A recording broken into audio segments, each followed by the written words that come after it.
여러분들 오늘 본문 말씀 로마서 3장 31절 말씀은 여러분들이 이 말씀을 읽으시면서 뭘 느끼시는지는 잘 모르겠습니다만은 굉장히 중요한 말씀입니다.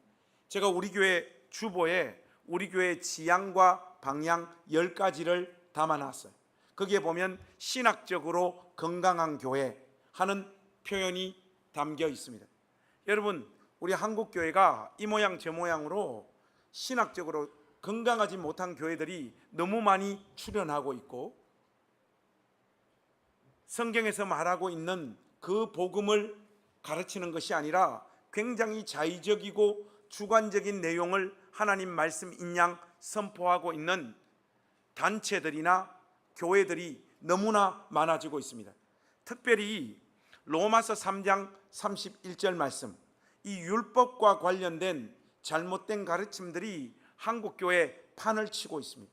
그러다 보니까 정통교회인데 정통교회에서 선포하고 있는 복음이 구원파가 전하는 복음하고 똑같습니다. 그들은 인간관계를 잘 맺고 정치적 수완이 뛰어나서 구원파가 되지 않았을 뿐이지, 강단에서 선포하고 외치는 내용들은 구원파하고 똑같은 복음을 전하고 있어요.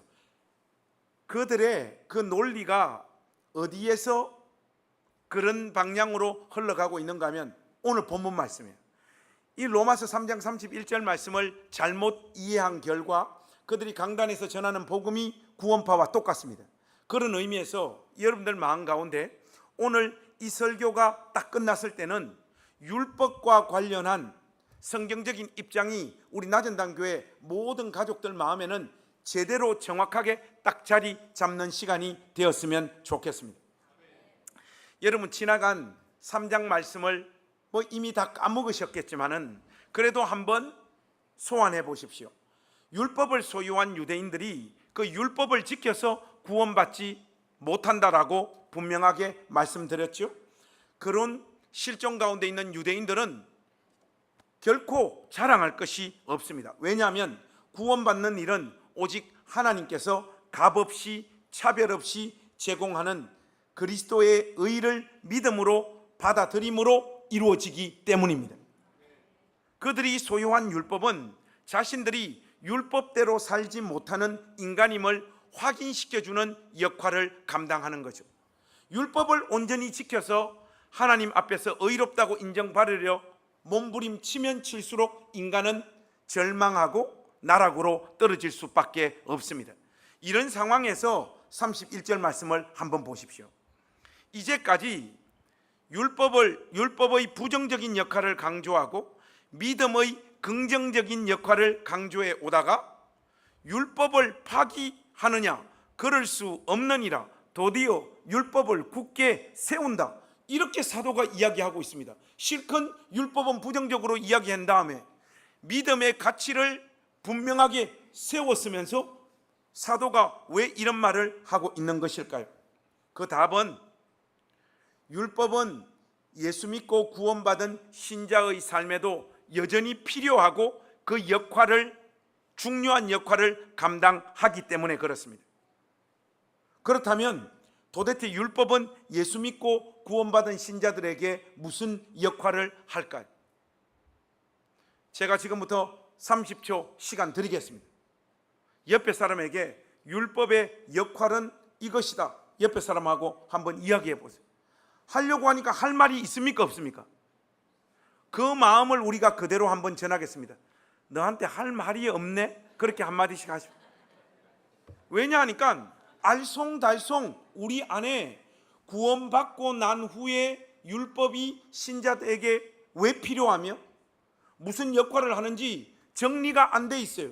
그럼 여러분, 이게 그냥 단순히 정리가 안 된 것으로 끝나느냐? 그렇지 않아요.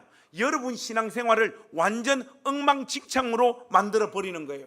이 율법과 관련된 바른 지식들이 여러분 안에 정리 안 돼 있으면 한평생 예수 믿는데 여러분 삶에는 이런저런 열매들이 나타날 수도 없고, 굉장히 여러분들의 신앙이 방종과 자의적인과 주관적인 어떤 신앙 형태로 흘러갈 수밖에 없는 거예요.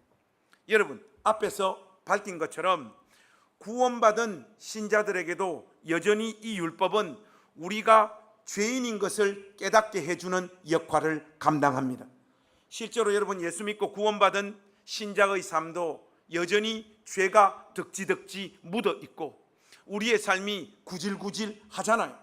믿지 않는 사람들과 예수 믿는 사람들의 삶이 크게 차이가 납니까, 안 납니까?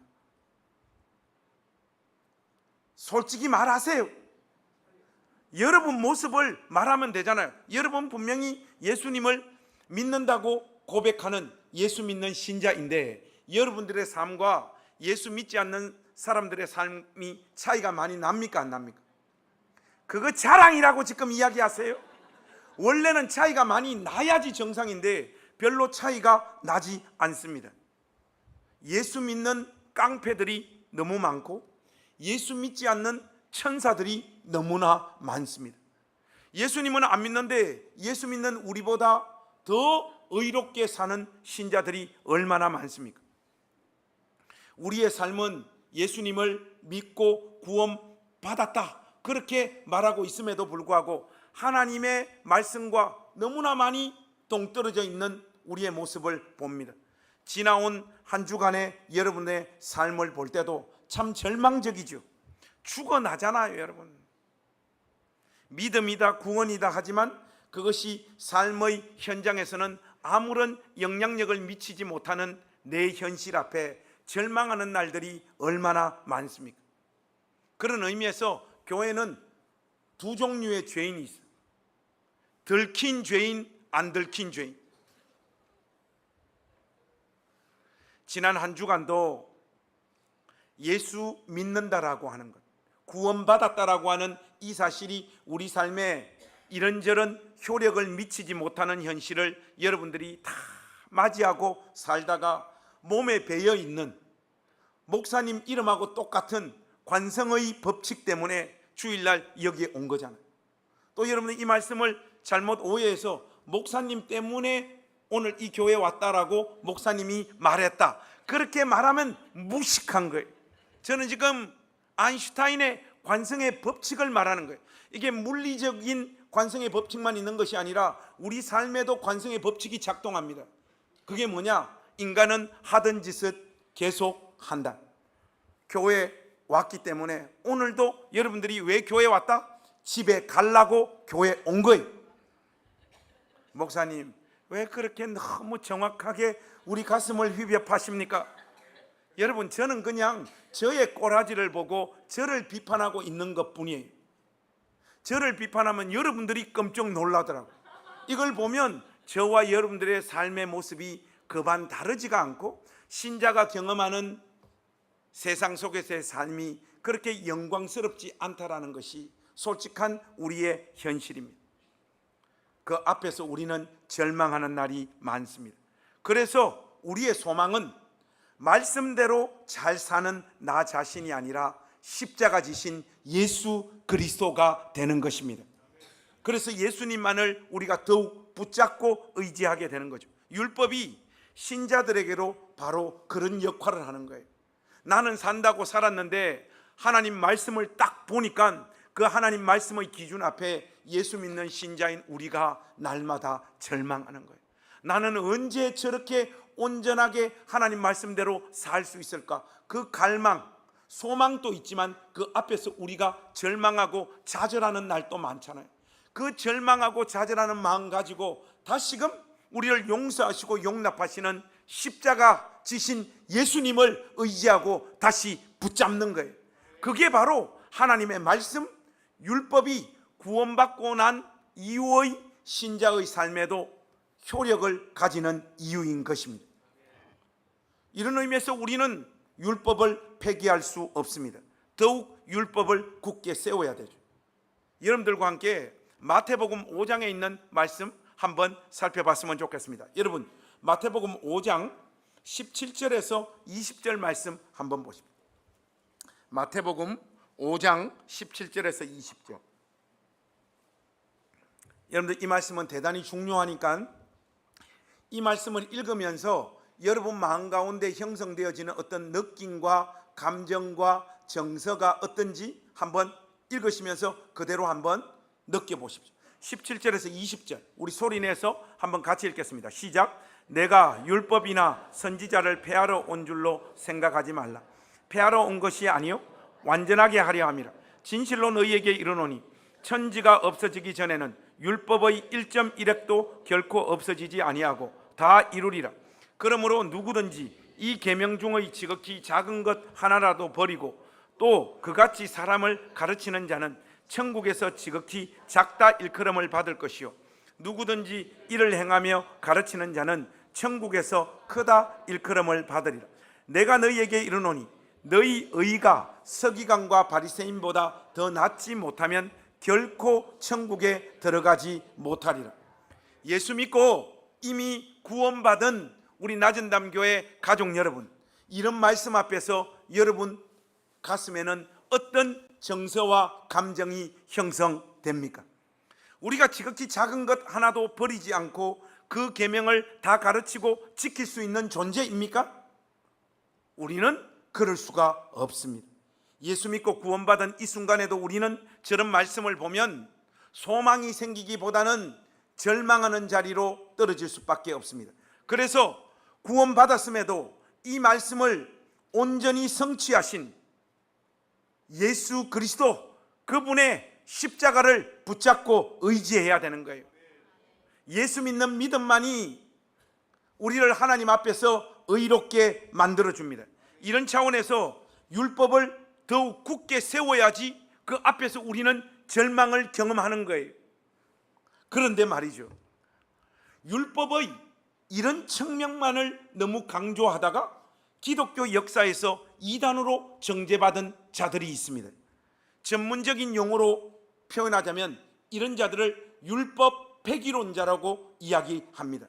이 사람들의 주된 핵심이 담겨 있는 구절이 어디에 나와 있느냐?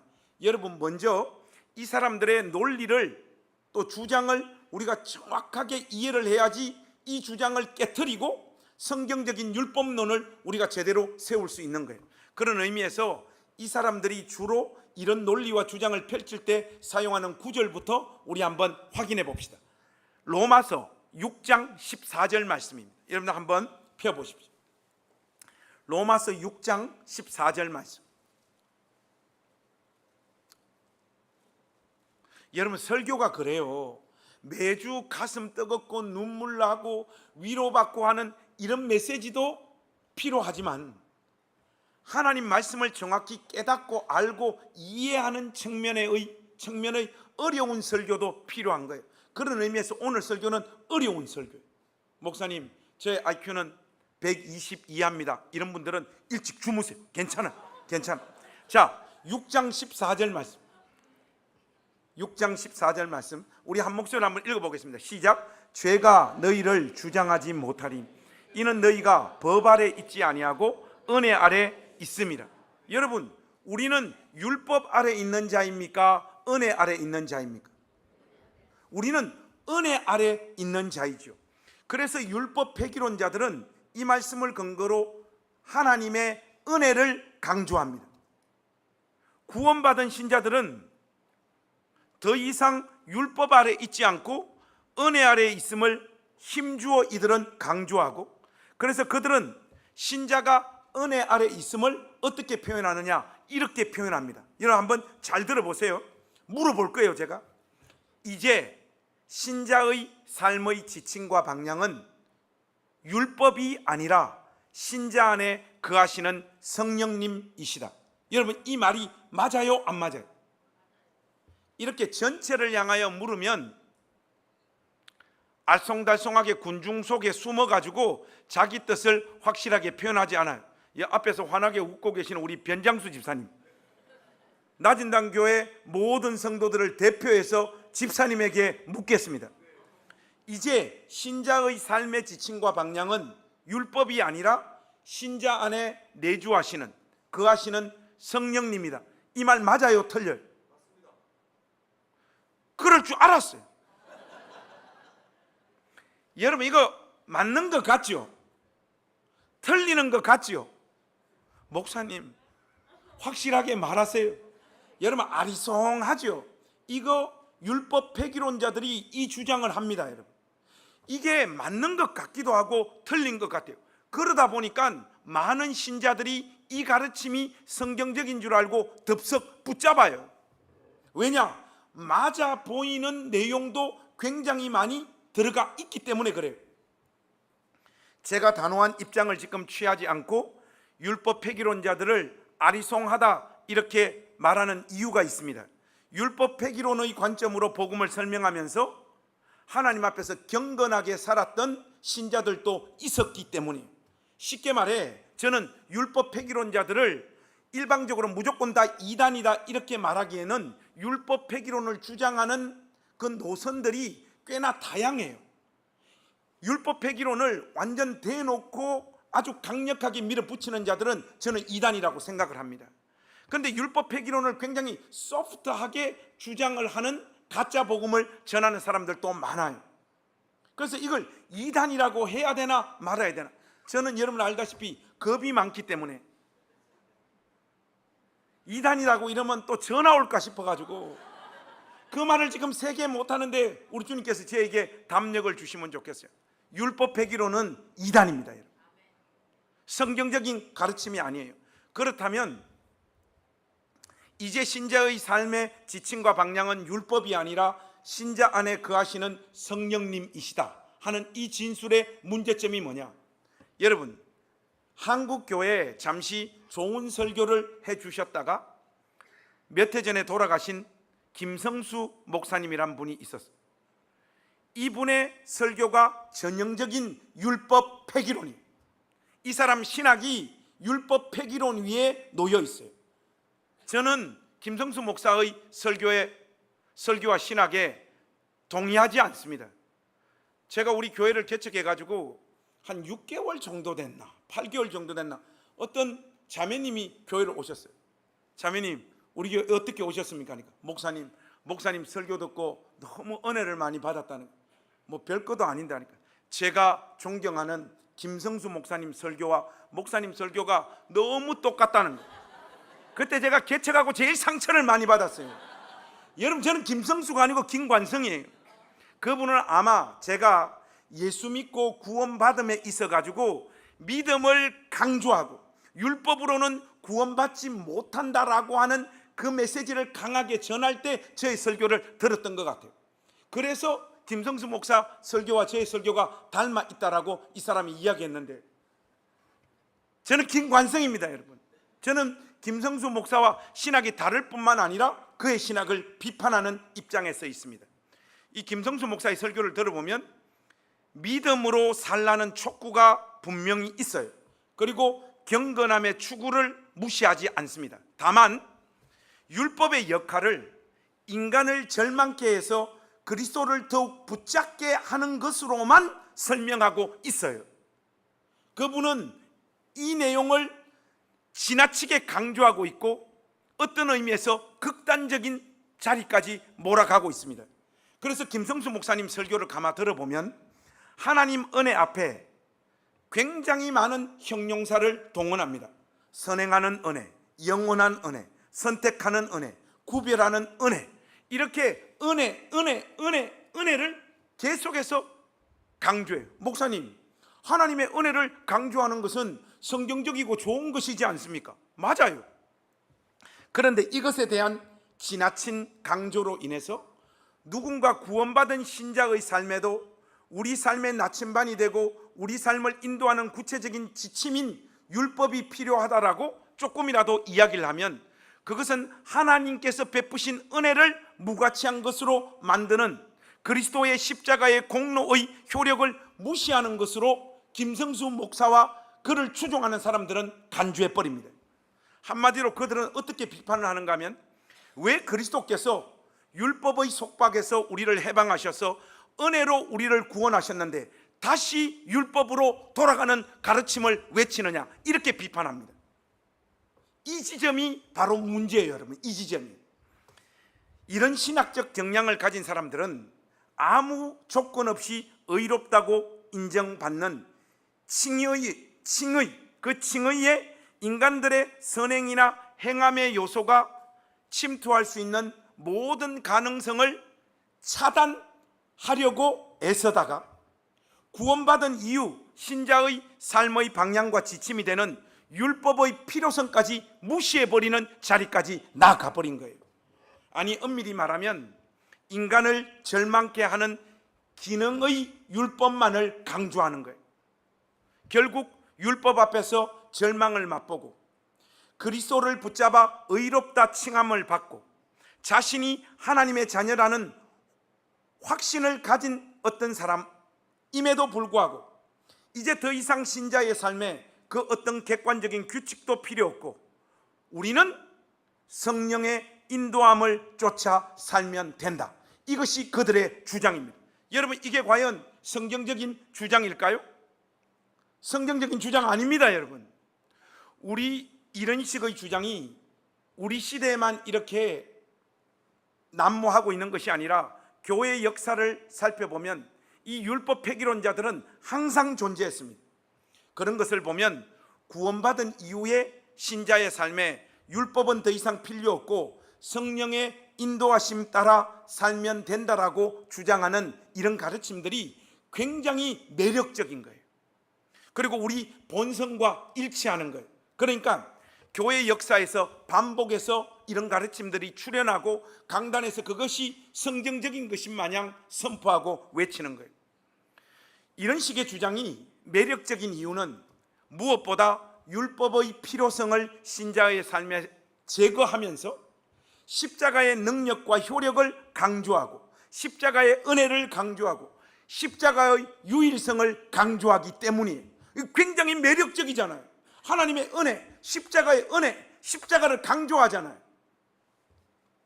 자연스럽게 신자의 삶에 어떤 의무나 책임을 지우지 않습니다.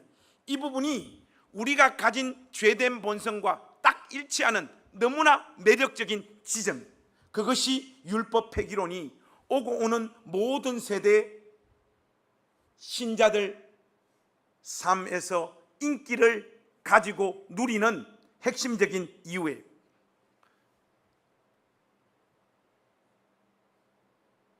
그래도 아직까지 무슨 말인지 잘 모르겠죠, 솔직히. 뉴 잉글랜드의 탁월한 설교자요 목회자였던 토마스 셰퍼드가 이 율법 폐기론을 이렇게 비판했습니다. 여러분들 한번 잘 들어보십시오. 그리스도 안에 있는 모든 사람에게 율법이 필요하지 않다고 하는 자들은 값없는 은혜의 가면을 쓴 대가 없는 악의 옹호자다, 이렇게 말해요. 한글인데 이해가 안 되잖아요. 한 번 더 다시 읽어 드릴 테니까 잘 들으십시오.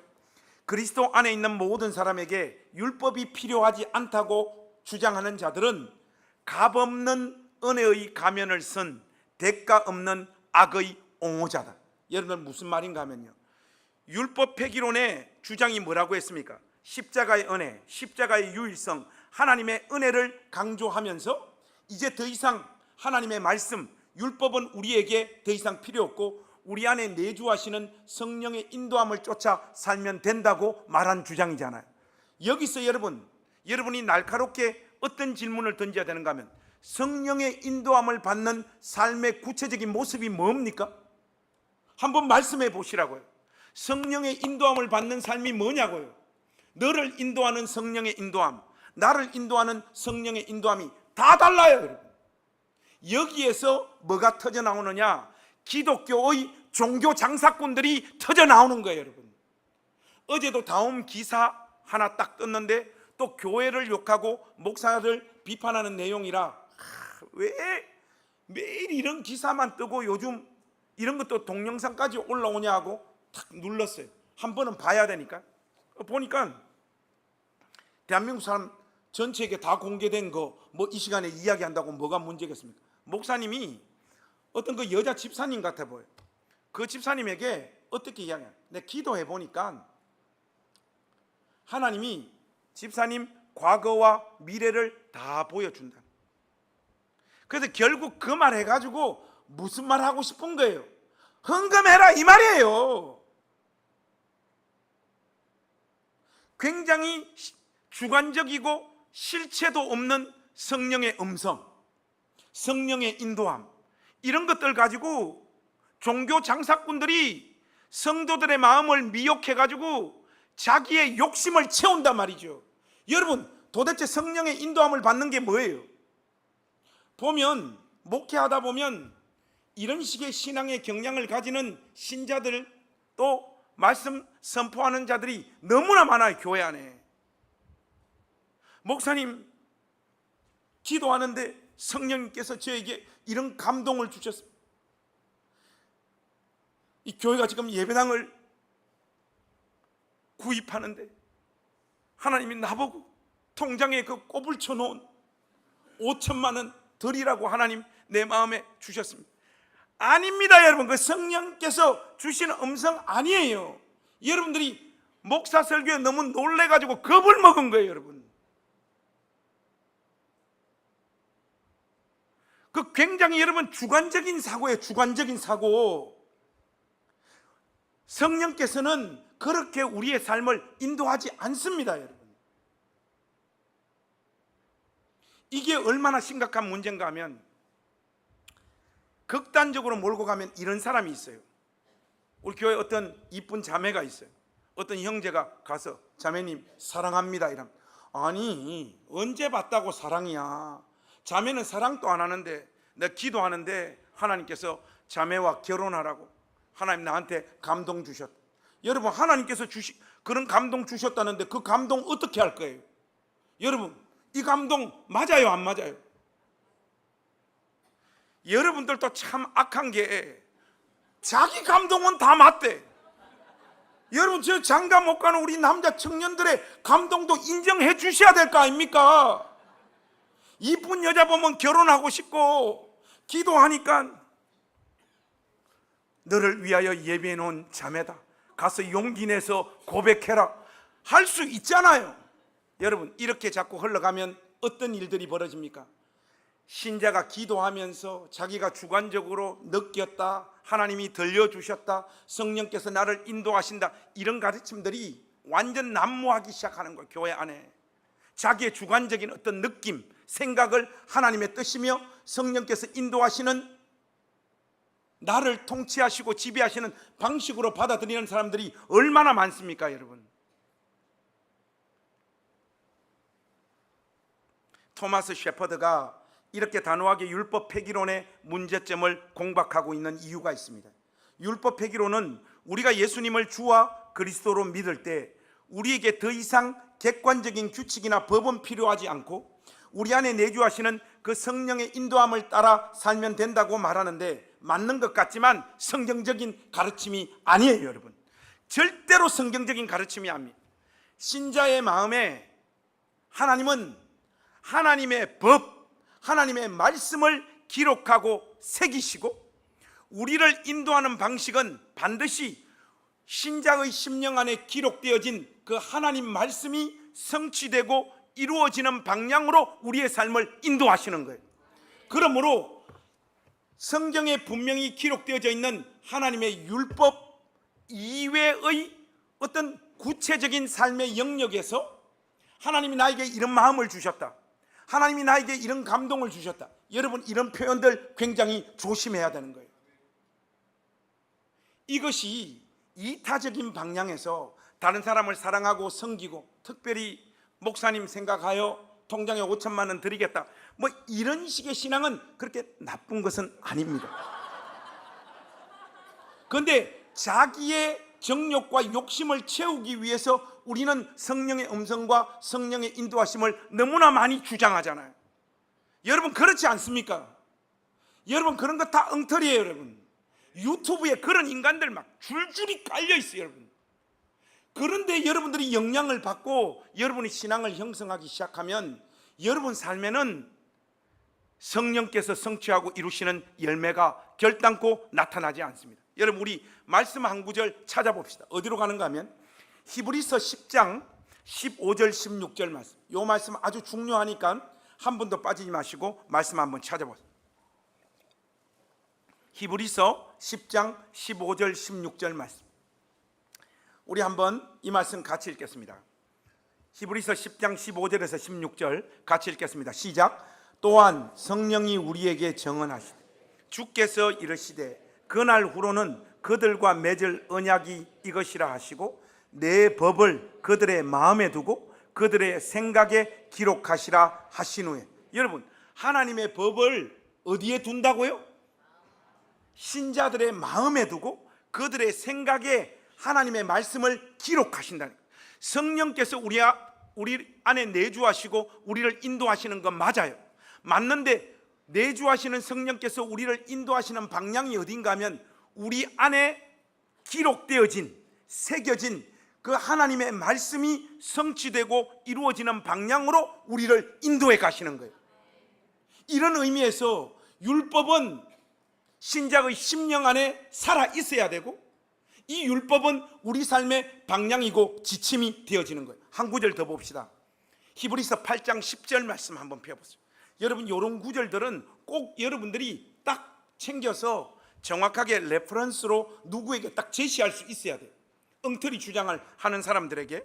자, 히브리서 8장 10절 말씀 우리 한번 같이 읽겠습니다. 시작. 또 주께서 이르시되 그날 후에 내가 이스라엘 집과 맺을 언약은 이것이니 내 법을 그들의 생각에 두고 그들의 마음에 이것을 기록하리라. 나는 그들에게 하나님이 되고 그들은 내게 백성이 되리라. 여러분, 너무나 명백하게 여기에도 내 법을 그들의 생각에 두고 그들의 마음에 이것을 기록하리라 하셨죠. 그 기록되어진 우리 심령에 새겨진 그 하나님의 말씀, 그것이 이루어지고 성취되어지는 방향으로 성령께서 우리 안에 거하시며 우리의 삶을 인도해 가시는 거예요. 이게 없으면 안 됩니다, 여러분. 신자들의 마음과 영혼에 하나님의 법을 새겨 넣으시고 그것이 예수 믿는 신자의 삶에 성취되고 이루어지는 그 방향으로 신자의 삶을 인도하신다는 거예요. 단순히 성령의 내주하심과 인도하심만을 강조하면 율법 폐기론이 되는 거예요, 여러분. 성령의 내주하심과 인도하심은 반드시 하나님의 말씀, 율법과 이렇게 연결해서 이야기를 해야 되는 것이지, 하나님의 율법을 빼뜨린 상태로 성령의 내주하심과 인도하심을 강조하기 시작하면 교회는 엉망진창됩니다. 목회하다 보면요, 종교 도사들 너무 많아요. 뜬구름 잡는, 하나님이 나한테 이런 마음 주셨다, 이런 생각 주셨다는. 저는요, 여러분들이 저를 찾아와서 이런저런 상담을 하잖아요. 삶에 속한 이런 거 해야 될지 말아야 될지, 목사님 어떤 선택을 해야 될지 물으면 솔직히 제가 안다 모른다. 여러분, 저 현대 공고 나왔어요. 공부 못했어요. 여러분, 인문적 소양도 없고 판단력 꽝입니다. 우리 집사람이 알고 우리 아들과 딸이 압니다. 아빠 말대로 하면 조진다는 걸 우리 가족들은 다 알아요. 그런데 왜 여러분들은 저에게 도를 넘는 권위를 주시고 목사님이 기도하시면서 그렇게 하라고 했다. 여러분, 이런 데 속으면 안 되는 거예요. 여러분 안에 내주하시는 성령께서 여러분 마음판에 새겨진 그 하나님 말씀이 성취하고 이루어지는 방향으로 여러분의 삶을 인도해 가실 거예요. 그러니까 너무 자주 목사님 만나자 하면 된다, 안 된다? 안 된다. 그러나 언양 불고기 사주로 만나자, 그거는 괜찮아요.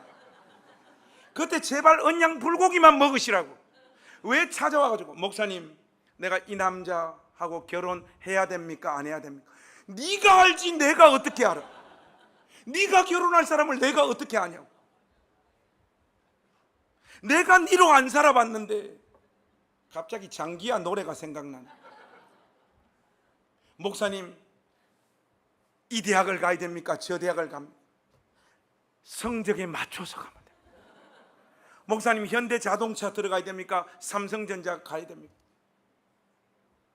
월급 많이 주는 데로 가면 돼.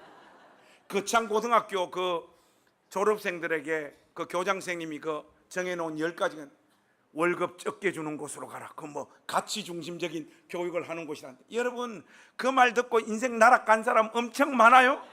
우리 행신교회에 거창고 출신들이 있는데 교장 선생님 말대로 해가지고 인생 어려워진 사람 너무 많습니다. 아닙니다, 여러분. 가급적이면 돈 많이 주는 곳으로 가시고, 결혼은 여러분이 사랑하는 사람과 하십시오. 여러분들이 주체적으로 하나님 앞에 서십시오. 내주하시는 성령께서 이때까지 배운 또 읽으면서 우리 마음판에 새겨진 그 하나님 말씀이 성취되고 이루어지는 방향으로 인도해 가십니다.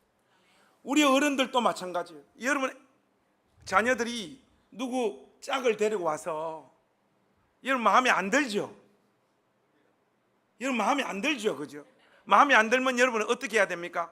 한두 번 반대하고 애들이 알아서 하도록 맡기십시오.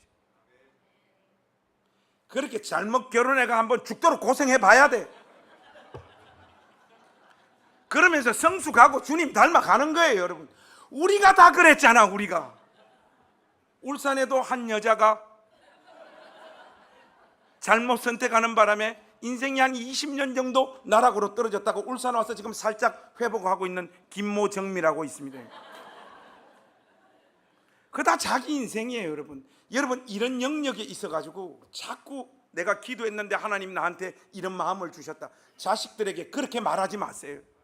여러분 그거 종교폭력이고 굉장히 비성경적인 가르침을 애들 심장에 새겨 넣는 거예요. 하나님이 언제 그거 반대했습니까? 내가 싫은 거지. 그냥 내가 싫다고 말하세요. 내가 기도했는데 하나님이 나한테 이런 마음 주셨다.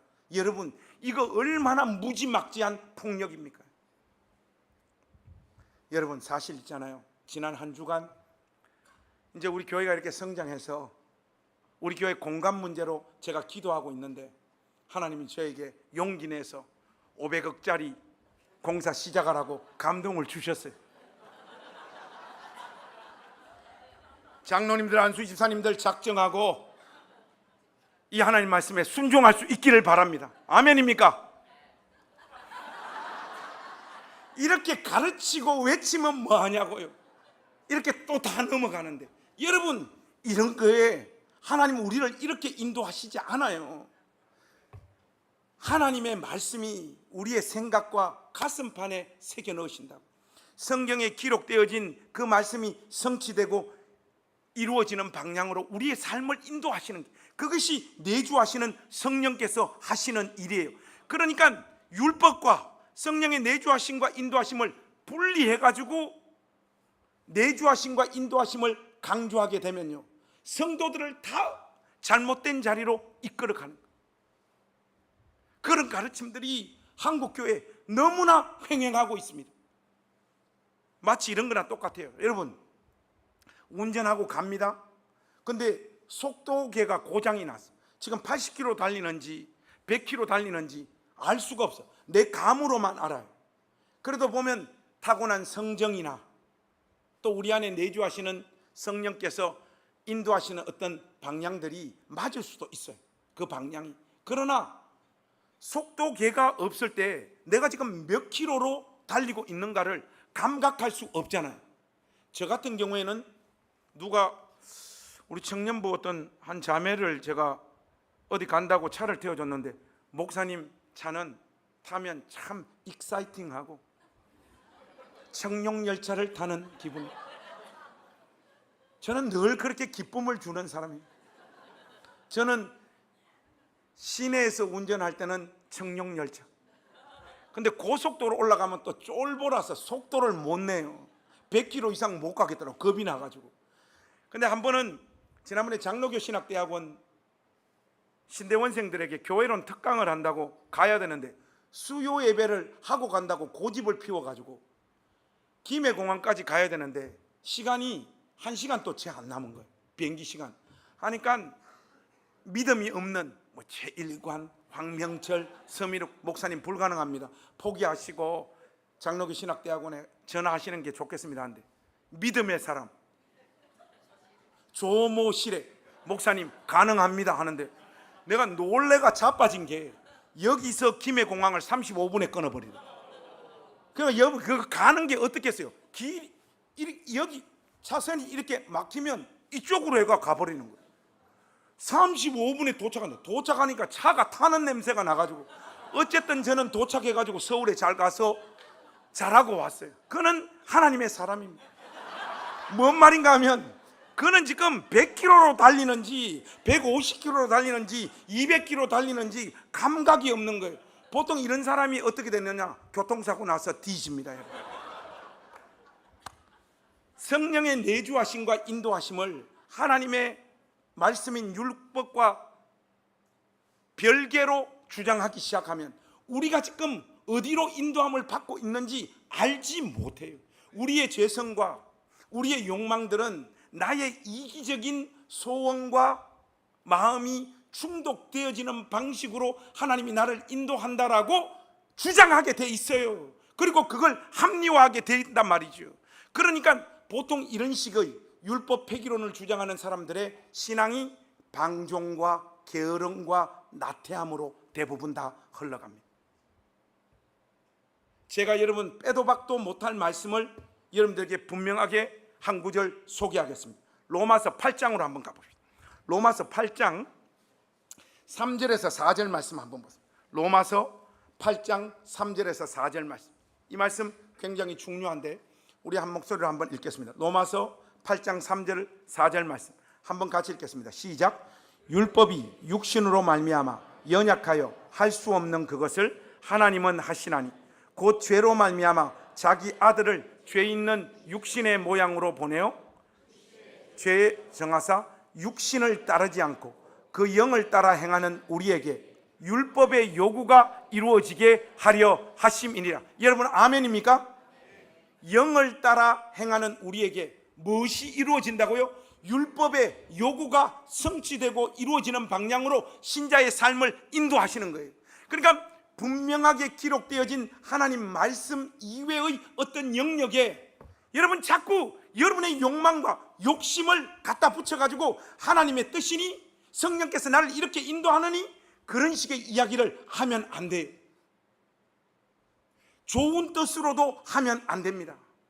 우리는 좋은 뜻을 뿜었지만 그것을 만져가지고 어그러지고 무너뜨리는데 선수이기 때문에 그렇습니다. 문제는 율법 폐기론이 우리도 모르는 사이에 신자의 삶에 너무 깊이 침투해 들어와 있다는 거예요. 제가 지금부터 문장 하나 읽어드리는데 이 말이 맞는 말인지 틀린 말인지 우리 나전당교회 가족들은 분별하십시오. 한번 들어보십시오. 하나님은 나를 있는 그대로 받아주시기 때문에 하나님의 율법에 얽매여서는 안 된다. 하나님이 원하시는 것은 내가 나 자신으로 살아가는 것이다. 여러분 이 말이 맞습니까? 틀립니까? 아니 잘 들어보시라고. 잘. 하나님은 나를 있는 그대로 받아주시기 때문에 하나님의 율법에 얽매여서는 안 된다. 하나님이 원하시는 것은 내가 나 자신으로 살아가는 것이다. 맞아요? 틀려요?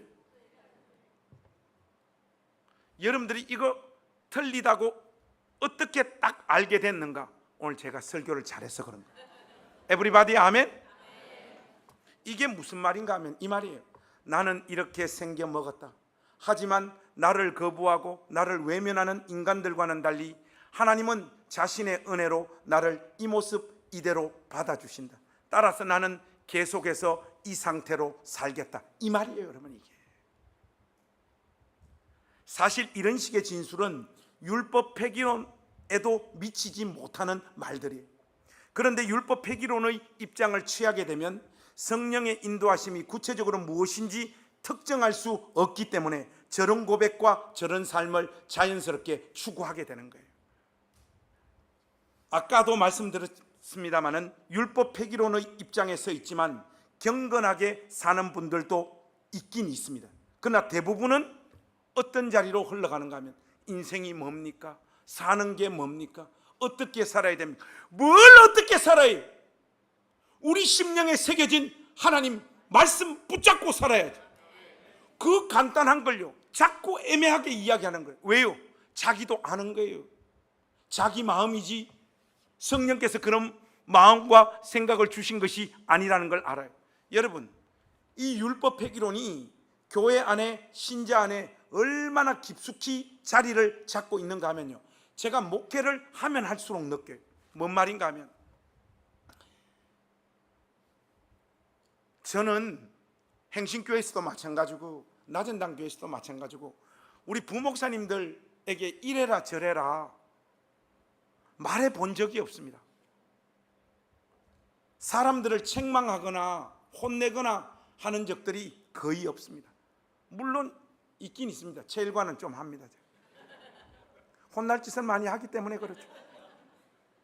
거의 없습니다. 저 살아가는 방식이 그게 아닌데, 그래도 여러분 목사로 살다 보면 하나님 말씀으로 누구에게 정말로 진지하게 권면해야 될 순간들은 있더라고요.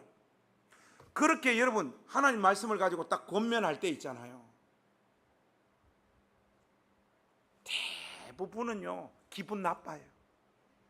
목사님이 그저 내가 사는 방식, 내가 하고자 하는 어떤 일, 내가 결정한 것을 지지하고 응원하고 밀어주는 말들만 많이 해주기를 원하지, 집사님 그건 아닌 것 같습니다.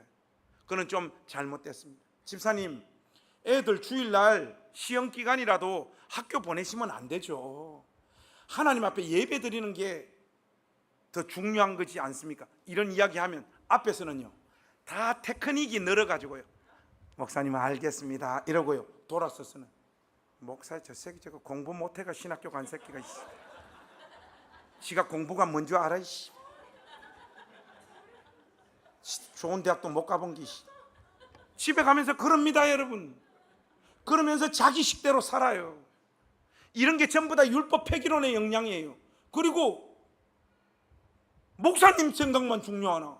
나는 기도하니까 하나님께서 지금은 우리 애 공부 열심히 시켜가지고 좋은 성적으로 하나님 앞에 영광 돌리라고 나 그런 마음 주셨다는.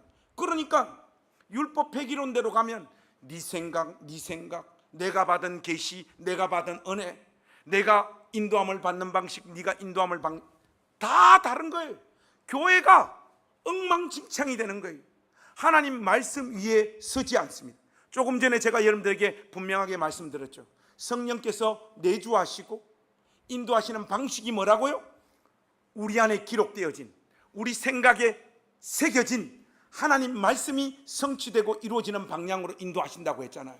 근데 그걸 빼버리니까 모두가 다 은혜 받았대, 모두가 다 하나님께서 이런 마음을 주셨대, 모두 다 하나님이 이런 생각을 주셨대. 여러분 이런 생각들이 막 충돌되어진, 어떻게 그 교회가 주님의 몸된 교회가 될 수 있겠습니까? 여러분들이 하나님 말씀대로 살지 못하는 여러분의 삶의 모습을 일방적으로 정당화하지 마십시오. 하나님은 우리가 준비된 어떤 모습을 보시고 우리가 어떤 수준이 되었기 때문에 우리를 불러주신 분은 아닙니다.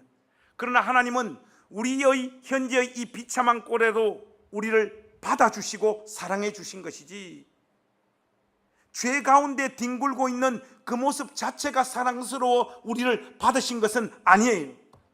오직 그리스도 예수 안에서, 오직 그리스도로 말미암아 우리를 받아주신 것인데, 무엇보다 하나님 품으로 부르신 그분의 자녀를 부르실 때의 그 첫 번째 모습으로 하나님은 절대로 내버려 두지 않습니다. 그분의 열심은 우리 안에서 역사하시는 성령을 통하여 우리를 말씀의 빛으로 인도하시고, 그 말씀이 성취되고 이루어져서 예수 그리스도의 모습을 담는 자리로 반드시 우리를 인도해 가십니다. 그런데 여러분, 예수 믿은 지 20년 30년 됐는데 아무런 변화가 없다, 조금도 달라지지 않는 내 모습 앞에서 자꾸 절망하고 있는 분들이 있다라면 이분들은 정상이 딱 두 가지입니다. 첫 번째, 애시당초 예수님을 믿은 적이 없는 사람이에요. 그냥 교회 다니는 사람이지 예수 믿어본 적이 없기 때문에 생명의 역사를 맛보지 못한 거예요. 그러니까 여러분의 삶이 변함이 없는 거예요. 두 번째는 뭐냐?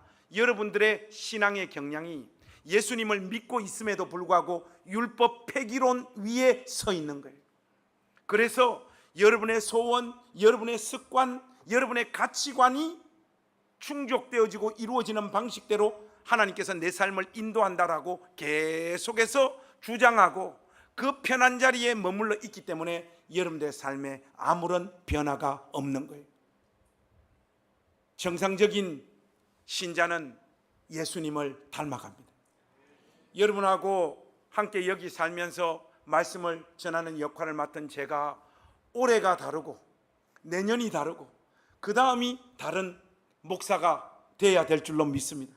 우리 목사님 나이 들어가시면서 더 멋있어진다, 더 아름다워진다, 더 성숙해진다. 물론 여러분들이 말씀하셨 목사님 초심을 잃지 마십시오. 저보고 그러는데 그 말이 뭡니까? 저는 여기에 내려왔을 때부터 완전했다는 말입니다. 저는 뭐 더 이상 나아질 것도 없지만은 여러분은 좀 나아져야 된다, 안 나아져야 된다. 여러분은 너무 꽝해. 믿음으로 분투하십시오, 여러분. 믿음으로 애쓰십시오, 여러분.